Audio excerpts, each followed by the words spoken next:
আমি এখানে বসে বসে গীতা পাঠ করছি, আমি এখান থেকে আমার গর্ভধারিণী মায়ের কাছে আমার বাসভবনে ফিরে যেতে পারবো কিনা আমিও বলতে পারি না, কারণ আমার মৃত্যু ওই গীতা পাঠ করা অবস্থায়ও হয়ে যেতে পারে। কারণ 1 সেকেন্ডের নেই ভরসা, বন্ধ হবে রং তামশা, দম পুরাইলে চক্ষু মুদিলি। তাই আসুন, সবার কাছে আমি উদাত্ত আহ্বান জানাচ্ছি, সবাই গীতামুখী হই, সবাই গীতার কাছে আত্মসমর্পণ করি, সিলিন্ডার করি, ভগবানের কাছে আত্মসমর্পণ করি। ঘরে বসে থেকে আলাপ আলোচনা করেই বা কি লাভ?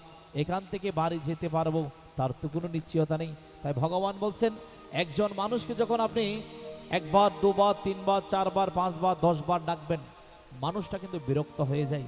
আর ভগবানকে যখন আপনি 1 বার 2 বার 3 বার 1 লক্ষ বার 1 কোটি বার ডাকবেন, ভগবান খুশি হয়ে যায়। মানুষ আর ভগবানের মধ্যে এটাই হচ্ছে তফাৎ। মানুষকে ডাকলে বিরক্ত হয়, আর ভগবানকে বারবার ডাকলে খুশি হয়। তা চলুন, আর দেরি নয়, আমরা সবাই গীতামুখে হই, কৃষ্ণমুখে হই, ভগবতমুখে হই। একবার কৃষ্ণ বলে বাহু তুলি নাচরে মন পথে পথে।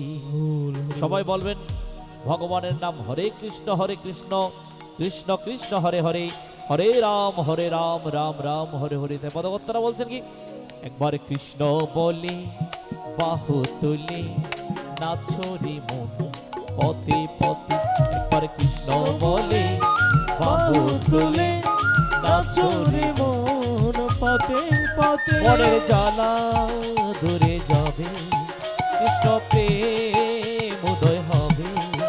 মনের জ্বালা দূরে যাবে, কৃষ্ণ প্রেম উদয় হবে।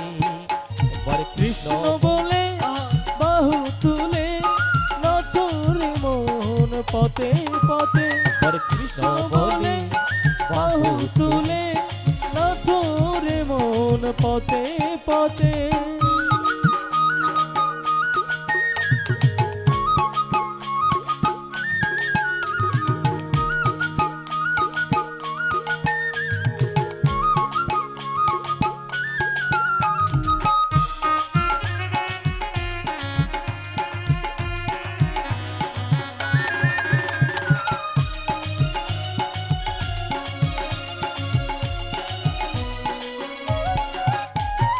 বিষয়ে বাসনা সব ছেড়ে ছেড়ে প্রাণ ভরে ডাকবো তারে তারে।